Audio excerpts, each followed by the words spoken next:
Hi, my name is Nick Broughton and I'm a Randomfish. Hit that subscribe button and let's be Randomfishes together, shall we? So, this is going to be a slightly unique video in that I'm not actually going to be reviewing anything. I was asked a while ago to review Jurassic Park. I've since watched it and I'm going to be absolutely 100% honest. I don't see anything about it that I see that hasn't already been talked about in other reviews. So, through that and through many other reasons as to why I just don't think it should be reviewed. I don't think I can bring anything new to it. So, please, feel free to check out the Dom, or Dominic Noble, as he's now called. Check out his Jurassic Park review, where he compares it to the book that it's based on. Or, alternatively, slightly controversially, I really don't care anymore, check out Channel Awesome's Nostalgia Critic Jurassic Park review, if you really want to look at that. No one was really looking forward for this, because I never mentioned it, but, you know, this is mainly for that one person. So, cheers, Keith. So, what I'm going to do is, I want to pitch something. This is not me trying to angle for anything. This is not me saying, give me support, yay! This is just a madman talking about a show that he legitimately thinks would be kind of cool. My idea stems from possibly one of my favourite book series of all time, that being the Demonata series. Now, anyone who hasn't read Demonata, read it, by Darren Shan. It's absolutely amazing. Please, feel free.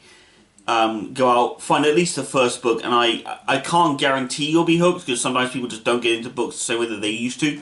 But if you are a fan of horror, if you're a fan of fantasy, if you're a fan of... If you've read Darren Shan's books before, the Demonata is a very clear thing for you to read. So please, give it a try.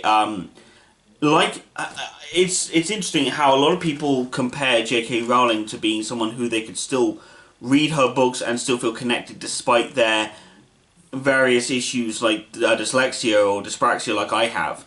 And for me, that's what Darren Shan was. I specifically got opened to the saga of Darren Shan, and then I moved on to the Demonata, and his writing was still something I was able to really engage with, and it really connected me to it. The Harry Potter books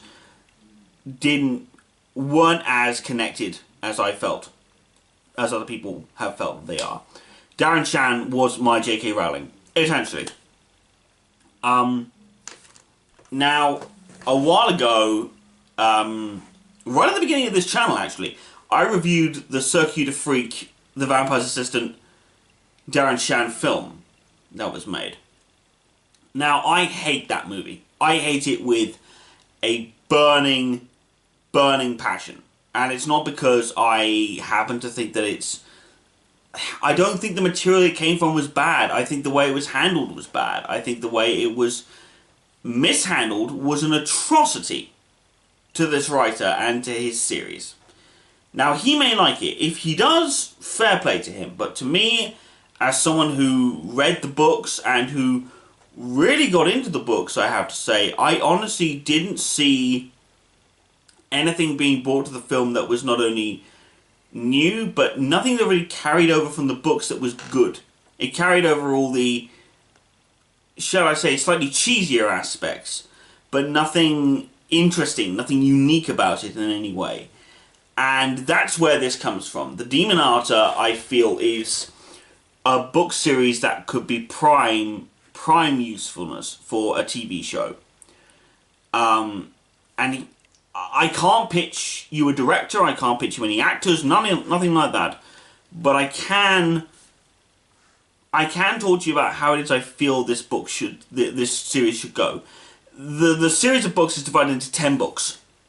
And each one of them follows 3 main characters. Grubbs, Grady, Beck, and Colonel. Colonel Fleck is the third guy.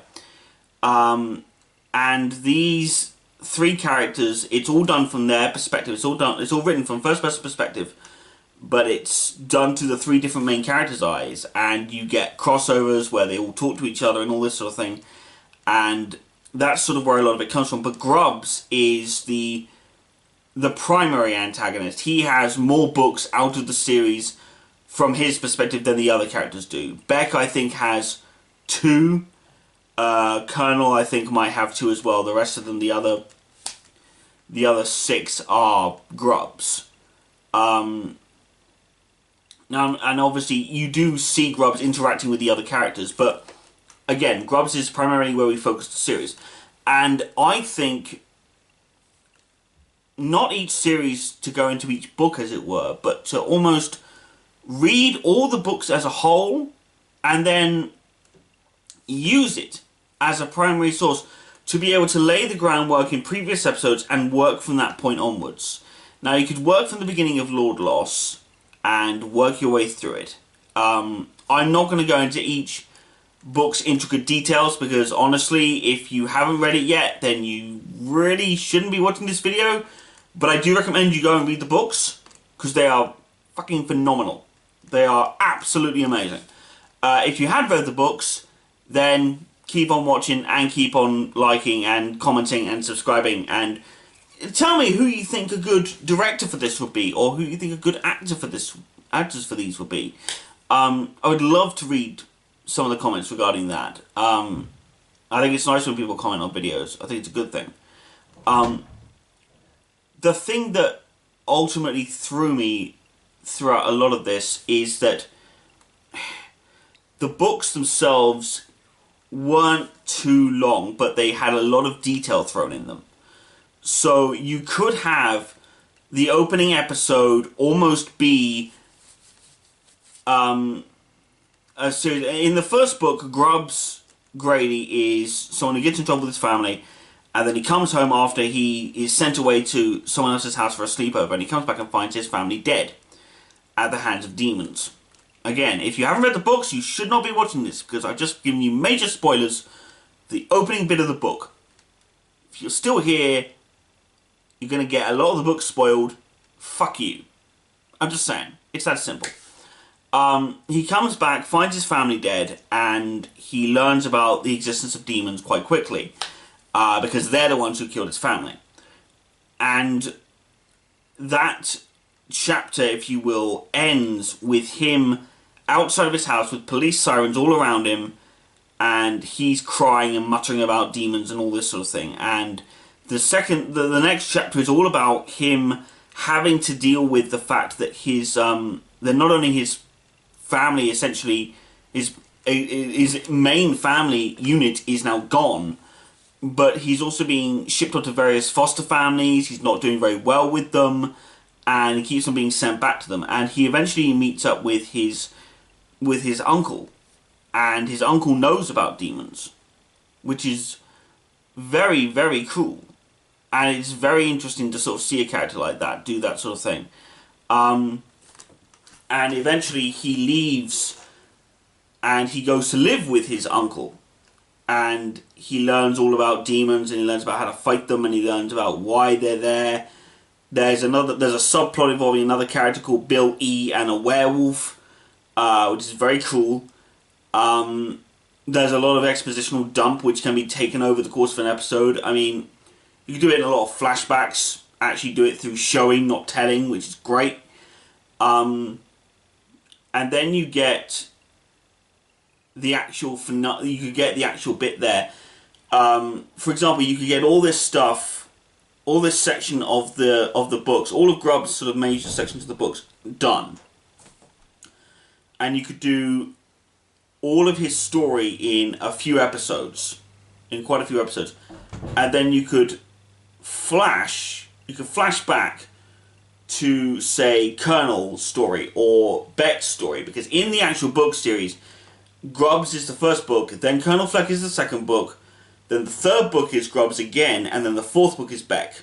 And those two are introduced in those two books, in each of their books. And Grubbs' main story, if you will, is the one that continuously goes on throughout the other books. So you could have books 1, 3, 5, and 6, which are Grubbs' ones first, have them be spread out over the course of several episodes, and then do flashbacks to Colonel and Beck.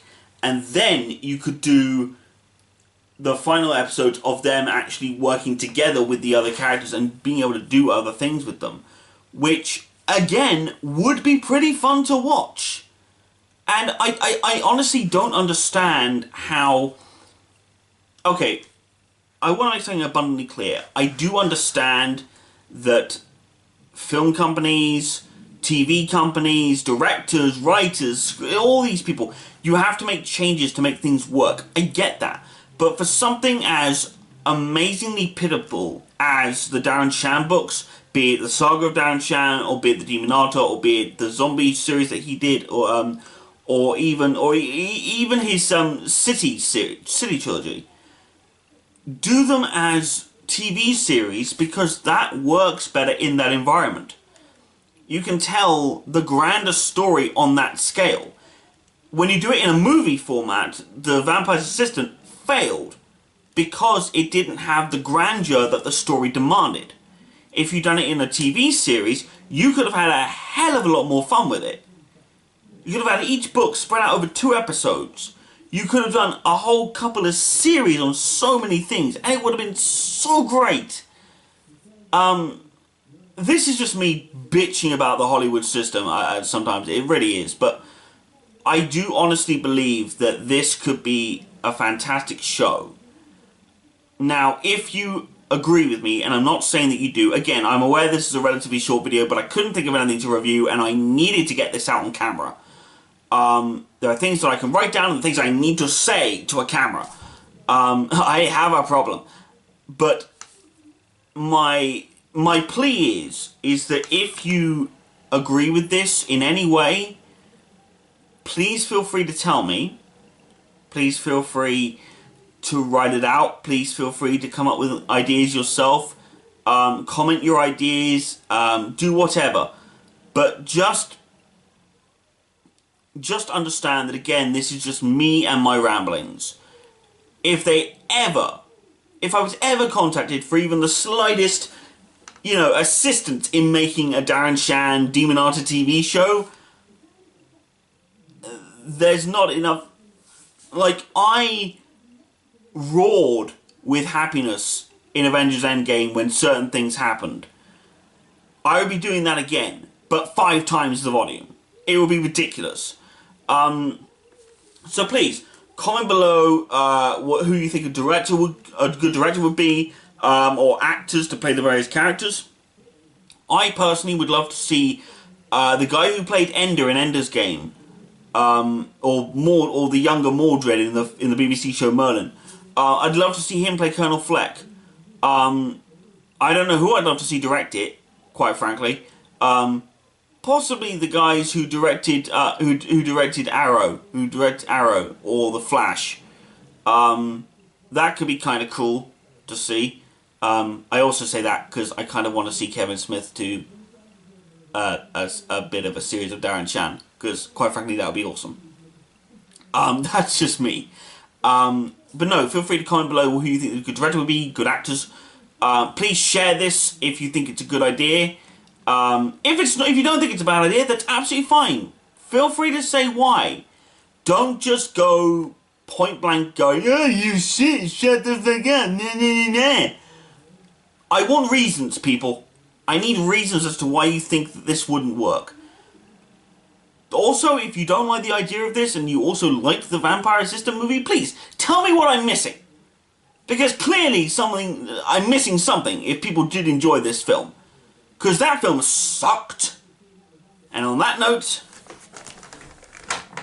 Randomfish out.